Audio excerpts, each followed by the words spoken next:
Hi, I told you I am going to do Korean glass skin 30-day challenge, or here I am going to share my results not after 30 days, not after 60 days, after 90 days. For some reasons I couldn't make the video after 30 days wali, but here I am with top 5 Korean skincare products and I am going to share my experience कि जो मैंने 3 महीने इन 3 महीनों में जब मैंने Korean skin care product use किए तो उन्होंने क्या मेरी स्किन के साथ अच्छा किया, बुरा किया, ग्लास स्किन दी नहीं दी, ग्लो लाया नहीं लाया, या बेड़ा गर्क कर दिया मेरी स्किन का।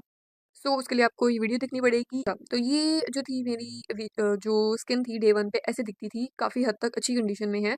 तो उस टाइम पे ना मुझे ना डलनेस लगती थी मेरी स्किन पे, मुझे लगता था कि मेरी स्किन में ना एक ग्लो मिसिंग है। तो फिर मैंने ना उस टाइम पे इसको निकाल के ये 4 मैंने सबसे पहले प्रोडक्ट लिए थे और मैंने जो वीडियो में बताया था कि मैं यूज़ करूँगी वो ये 4 प्रोडक्ट्स थे, ठीक है? और दूसरा ये कि मेरी जो स्किन टाइप है वो है कॉम्बिनेशन कॉम्बिनेशन ऑफ ऑयली और बाकी जो मतलब टी जोन जो है वो ऑयली है और जो रिमेनिंग एरिया है वो नॉर्मल भी होते हैं, ड्राई भी हो जाते हैं depending upon the weather. Moreover my skin is toward the sensitive side कि जो भी चीज़ मैं लगा लूँ मैं इतनी लकी नहीं हूँ कि वो मुझे इजीली सूट कर जाए। एंड अपार्ट फ्रॉम दैट जो मेरी स्किन है वो एक्नी प्रोन कैटेगरी में भी आती है। तो मैंने जैसे आपको बताया था कि भाई जो मेरी स्किन टाइप है ना, अगर उसको कोई प्रोडक्ट सूट कर जाए तो देयर आर हायर चांसेस कि आपको भी वो सूट कर सकते हैं, क्योंकि माशाल्लाह मेरी स्किन के अंदर सारी वैरायटी आपको मिलेगी। अच्छा, अब बात करें कि ये मैंने लिए किधर से हैं। ये सारे के सारे प्रोडक्ट्स मैंने ये स्टाइल से लिए हैं और ये स्टाइल वर्ल्ड वाइड डिलीवरी करता है। आप किसी भी कंट्री में हो आप उधर ले सकते हो। अच्छा, और जो आप कोड भी यूज़ कर सकते हो, जैसे कि मेरा कोड है नूरुलैन10। बाकी इन सब के लिंक्स जो है वो मैं डिस्क्रिप्शन में भी ऐड कर दूंगी। और अगर फर्दर आपको ये स्टाइल के मतलब डिटेल्स चाहिए तो आपको दूसरे वाली जो मेरी वीडियो है वो देखनी पड़ेगी। तो ये है स्नेल म्यूसन कॉस्मेटिक्स का। It is very very very viral, very famous Korean skin care product, ठीक है? तो इसके कुछ प्रॉपर्टीज़ की बात करते हैं जो कि कंपनी क्लेम्स ये करती है कि ये बहुत हाइड्रेटिंग है, ये आपकी स्किन को प्लम बनाएगा, एंटी एजिंग है, स्किन को हील करेगा, बैरियर रिपेयर करेगा। अच्छा, ये वाली बातें ना मैंने पुरानी वीडियो में भी की थी, तो इससे आगे का मैं कुछ बताती हूँ। तो आप ये देखेंगे मैंने 3 मंथ्स में इसको कितना यूज़ किया है। और अगर आप मेरी लास्ट वीडियो में जाके देखेंगे ना तो आपको रियलाइज़ होगा मैंने एक नहीं, मैंने 2 बॉटल्स मँगवाई थी। एक जो बॉटल थी वो मेरे लिए थी, जो दूसरी थी वो किसी और के लिए थी। अच्छा, जो जो मैंने किसी और को देने के लिए मँगवाई थी उनको ये बहुत सूट किया, उनको इतना अच्छा लगा कि उनको मुझे दोबारा से ले मँगवा के देना पड़ा। उनको इतना अच्छा लगा। और मैंने अपनी स्किन टाइप तो आपके साथ शेयर कर ही लिया। तो मैं आपको बताती हूँ कि मेरे साथ इसने क्या किया, ठीक है? सबसे पहला जो मैंने Korean skin care product use करना स्टार्ट किया था, वो यही वाला था। मतलब मैंने इसी से ही बिस्मिल्लाह की थी, ठीक है? तो इसका ये सीन होता है कि आपको लगाना कैसे होता है, आपने सिर्फ़ 1 या 2 ड्रॉप इसको चाहिए होते हैं आपको, फिर आप डैम्प स्किन के ऊपर इसको टैप-टैप करके लाइक ऐसे थप्पड़ मार-मार के ऐसे एब्ज़ॉर्ब करते हो अपनी स्किन के अंदर, ठीक है? फिर आप लेटर ऑन आप उसके ऊपर मॉइस्चराइज़र लगा लेते हो। मैंने कैसे यूज़ किया वो भी मैं बताऊँगी। अच्छा जी। तो ये क्या करता है, फ़ायदा ये है कि वाक़ई में प्लम तो ये करता है, आपकी स्किन को मॉइस्चराइज़ भी करता है, हाइड्रेट भी करता है, एक ग्लो सी ले आता है।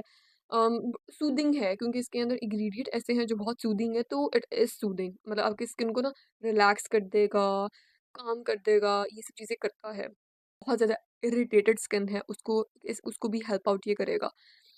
दूसरी बात ये है कि मेकअप भी सही बैठा था जब मैंने इसके ऊपर किया था। मैंने मेकअप भी इसके ऊपर लगा के देखा था वो, तो it went well. I won't say कि बहुत माइंड ब्लोइंग हो गया था, बड़ा ज़बरदस्त हो गया था। हर एक का अपना-अपना एक्सपीरियंस है, लेकिन मुझे कोई ऐसा वॉव नहीं लगा, कि ऐसा नहीं लगा कि बहुत बेहतरीन मेरी ज़िंदगी का बेस्ट मेकअप हुआ हो, ऐसा नहीं था। लेकिन सही था, बुरा भी नहीं था।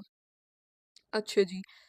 और दूसरी क्या बात इसकी मैं बताऊँ, इसका जो टेक्सचर है ना वो बहुत स्टिकी सा है। कुछ लोगों को यही बात अच्छी लगती है, कुछ लोगों को ये बात बहुत इकी सी लगती है। खैर, अब इसकी डाउन साइड मैं बताती हूँ। ये मैंने क्यों 3 महीने में सिर्फ इतना सा यूज़ किया, फिर मैंने इसको ना मैंने काफ़ी like I think 2 and half month use किया था। मैं इसको कम-कम करके यूज़ करती थी। मुझे ऐसा लगना शुरू हो गया था कि ये जो है ना, इसकी वजह से मेरी स्किन का टेक्सचर ज़्यादा हो रहा है। मुझे ऐसा लग रहा था कि इसकी वजह से मुझे कॉमेडोन्स हो रहे हैं। एक और प्रोडक्ट भी है जिसकी वजह से मुझे लग रहा था, 2 प्रोडक्ट्स पे मुझे शक है। उसमें से एक ये भी था और मुझे नहीं लग रहा था कि लाइक मेरी स्किन को कोई ये हीलिंग कर रहा है, या मतलब इस तरह का मुझे कोई वो नहीं हुआ। बस मुझे हाइड्रेशन, प्लम्पिनेस, ग्लो ये इससे ज़रूर मिला है। लेकिन मुझे ऐसा लगा कि इसकी वजह से मेरे कॉमेडॉन्स बढ़ रहे हैं। तो फिर मैंने उसको आफ्टर 2 to 2.5 मंथ मैंने उसको यूज़ करना डिसकंटिन्यू कर दिया। तो जो मैंने बताया था कि मैंने जो किसी और को दिया उनको बहुत सूट किया, उनकी skin type more on the dryer side है और सेंसिटिव नहीं है। तो मैंने आपको बताया कि मेरी स्किन सेंसिटिव है, तो अगर आपकी स्किन भी सेंसिटिव है तो मैं आपको यही कहूँगी कि आप better to avoid it. Otherwise अगर आपकी स्किन ड्रायर साइड पे है, सेंसिटिव नहीं है, तो आप इसको बहुत इंजॉय करोगे। ठीक है। अब इसकी रेटिंग मैं दूँ, अगर मैं अपने हिसाब से इसको रेट करूँ तो I think I will give it 6 out of 10। ठीक है। लेकिन अगर मैं ड्राई स्किन वालों के हिसाब से, जो सेंसिटिव साइड पे नहीं है, नॉर्मल कैटेगरी में आते हैं, उनके लिए रेट करूँ तो I think it will be 8 out of 10 may be. हाँ, एक और चीज़ भी है। मैं इस प्रोडक्ट को ना एक और ट्राई देना चाहती हूँ, लेकिन अभी नहीं। मैं इस प्रोडक्ट को दोबारा, हो सकता है कभी कभी मेरा दिल करे यूज़ करूँ और अकेले ही को यूज़ करूँ, कोई और ऐसा नया प्रोडक्ट ना हो कि जिसको मैंने यूज़ करके बताना हो सकता है कि मैं इसको एक और ट्राई दूँ, बट नॉट अभी, अभी नहीं। ठीक है, ये प्रोडक्ट भाई साहब ही हमारे हो गए। Tata bye bye. अब किसका रिव्यू करूँ, इनमें से किसका अब मैं करूँ? चलें अब इसकी तरफ आते हैं, उस प्रोडक्ट की तरफ आते हैं जो मैंने दोबारा खरीदा। मतलब ये नहीं है कि सारे गंदे हैं, सारे बुरे हैं, सारे दिल करता है कि मैं उठा के फेंक दूँ, ऐसा नहीं है। ऑब्वियसली जब अपने पैसे लगे होते हैं तो फिर आपका दिल थोड़ी करता है आप उसे उठा के फेंकें या वो यूज़ ही ना करें। एक ऐसी चीज़ है जो मैंने दोबारा ली, मतलब मुझे अच्छी लगी, मैंने रीपरचेज की, वो है आइजन ट्री का हेल्रोनिक एसिड मॉइस्चराइजर। ठीक है। अब मैं आपको दिखाती हूँ। मुझे ऐसा लगा था कि जो मेरे बेटे ने ना मेरी ये वाली जो बॉटल है ना, ये मैंने बहुत एम्प्टी इसकी संभाल के रखी थी, मुझे लगा था उसने कहीं फेंक दी है, क्योंकि इसका पहले कैप कहीं रुल रहा था, ये कहीं रुल रही थी। लेकिन अभी बिल्कुल वीडियो बनाने से थोड़े पहले मैंने अपना ड्रॉर खोला तो ये पीछे पड़ी हुई थी। तो मैंने कहा थैंक गॉड, मैं दिखा सकती हूँ एज अ प्रूफ कि भाई ये देखें कुछ चीज़ है जो मैंने रीपरचेज भी किया। तो ये मॉइस्चराइजर है आइजन ट्री का हेल्रोनिक एसिड वाला। इसका कहते हैं कि इसमें 5 डिफरेंट हेल्रोनिक एसिड है और ये नॉन कम्यूटोजेनिक है। ये आपकी स्किन को बड़ा अच्छे से मॉइस्चराइज करेगा, इरिटेट नहीं करेगा। तो मेरे साथ ये सीन हुआ था कि इट मतलब मेरी जो स्किन है, मैंने आपको बताया ना कि सेंसिटिव है, एक्नी प्रोन है।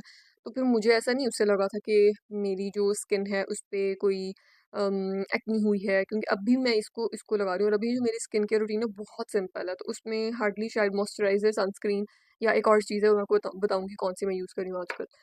अच्छा, तो ये बड़ा इसका जो मतलब टेक्सचर था ना, खासतौर पे इस वाले का, वो इतना इतना लाइट वेट था, वो स्किन में इतना अच्छे से एब्जॉर्ब होता था और बिल्कुल ऐसे जैसे पानी पानी है और पानी एब्जॉर्ब हो गया। और इसको यूज़ करके ना मुझे किस ज़माने में ना मुझे न्यूट्रोजन हाइड्रो बूस्ट बहुत पसंद था, इतना पसंद था कि मैंने बहुत ज़्यादा लिया। फिर वो इतना एक्सपेंसिव होना शुरू हो गया, फिर मैंने इसको छोड़ दिया, फिर मैंने उसको ऑल्टरनेट ढूंढा। तो इसको यूज़ करने के बाद ना मुझे इसकी याद आई थी। तो ये एक बहुत अच्छा मॉइस्चराइज़र है, इसको लगाने के बाद आपकी स्किन पे एक सटल सी ग्लो आती है। और ये वाला जो था इट वाज नॉन ग्रीजी। इन दोनों में डिफरेंस है, ठीक है, इन दोनों में ये डिफरेंस है। ये है hyaluronic acid aqua gel cream. ये this one is specifically for combination to oily skin. तब मैंने ये मंगवाया था क्योंकि तब फुल ऑन गर्मी थी। फिर जब मैंने रीपरचेज की बात आई ना, तो मैंने कहा मुझे मॉइस्चराइजर जो है ये अच्छा लगा है, तो मैं दोबारा इसको लूंगी। मेकअप भी बड़ा फिट होता है इसके ऊपर ना। तो ये वाला जो है ना, this one is hyaluronic acid moist cream. इन दोनों में क्या डिफरेंस है? This one is specifically for combination oily skin, and this one is for you like dryer skin type के लिए ये ज़्यादा सूटेबल है। नॉर्मल स्किन वालों की तो भाई मौजें होती हैं, मैं कहती हूँ वो ये ले लो, ये ले लो, हर हाल में वो खुश हैं। ठीक है। तो भाई नॉर्मल स्किन वाले तो मौजें करें जाके। ड्रायर स्किन वाला मैंने इसलिए लिया था क्योंकि जिधर मैं रहती हूँ उधर सर्दियाँ बहुत हार्श हो जाती हैं, उसको वहाँ पे आपको बहुत ही मॉइस्चराइजिंग कोई चीज़ चाहिए होती है। तो फिर मैंने ज़्यादा मॉइस्चराइजिंग वाला मंगवाया है। लेकिन अभी भी मतलब इतना अभी तो दरमियाना मौसम चल रहा है, तो उसमें भी ये मेरे साथ अच्छा जा रहा है। मतलब मुझे ये पसंद आया है मॉइस्चराइज़र, तो मैं अगर मैं आपको रिकमेंड करूँगी। मुझे इससे कोई मसला नहीं हुआ, मतलब मैं सेंसिटिविटी का इशू नहीं हुआ, कोमेडोन्स का इशू नहीं हुआ, ऐसा नहीं हुआ कि मेरी एक्नी फ्लेयर अप हो गई है। और मतलब मुझे अच्छा लगता है, और इससे जो सटल सी एक ग्लो आती है ना, नॉन ग्रीजी वाली ग्लो, वो मुझे बहुत अच्छी लगती है। सो थम्स अप, और इसको मैं दूंगी 8.5 आउट ऑफ 10। ये क्लैपिंग क्लैपिंग क्लैपिंग पे। अब हम किसकी बात करें, इसकी बात करें, इसकी बात करें, इसकी बात करें, भाई किसकी बात करें, इसकी बात कर लेते हैं। हाँ जी भाई, इस सीरम की भाई इतनी कोई हाइप है, मतलब इतनी hype. Dark spot correcting glow serum Axis by का है। इसके जो मेन जो स्टार इंग्रेडिएंट है वो है नाइसिनामाइड, फिर स्क्वेलिन, और फिर कोई इनका कोई ओखा सा नाम लिखा हुआ है, कोई कोरियन फ्रूट है उसका एक्सट्रैक्ट है, ठीक है। नाइसिनामाइड ना बेसिकली एक ऑल राउंडर प्रोडक्ट है। वो ऑयल को रेगुलेट करेगा, ठीक है, ऑयल प्रोडक्शन को, जिसकी वजह से अगर पोर्स बहुत बड़े दिखते हैं तो हो सकता है उनकी अपीयरेंस मिनिमाइज हो जाए। ब्राइटनिंग प्रॉपर्टीज भी ये रखता है। अगर आपके पास मार्क्स हैं, हेयर मतलब फेस पे मार्क्स हैं, पिगमेंटेशन है, उसके साथ हेल्प आउट करता है। स्किन को निखार देगा, बैरियर में हेल्प आउट करता है। उसके अलावा एक्नी के साथ हेल्प आउट करता है। और मुझे याद पड़ता है ना, किसी ज़माने में ना मेरी स्किन बहुत ख़राब हुई थी, जब मैंने पहली दफ़ा प्रॉपर्ली स्किन केयर पे इन्वेस्ट किया था। जिस प्रोडक्ट के साथ मैंने शुरुआत ली थी वो था नायासिनामाइड। तब ऑर्डिनरी बहुत नया नया चला था पाकिस्तान में। तो फिर मैंने ना 10% वो नायासिनामाइड मैंने 10% मंगवाया था, और उसको मैंने रिलीजियसली यूज़ किया था जब तक मेरी बॉटल फिनिश नहीं हो गई थी ना। मैंने कोई एक्सपेक्टेशन नहीं रखी थी कि मैं अभी लगाना शुरू किया जादू हो जाए। फिर जब बॉटल फिनिश हुई थी ना, तो वाकई में मेरी स्किन जो इतनी ख़राब थी ना वो बिल्कुल हील अप हो गई थी। तो उस प्रोडक्ट नायासिनामाइड को मैं बहुत क्रेडिट देती हूँ इस चीज़ में। फिर उसके बाद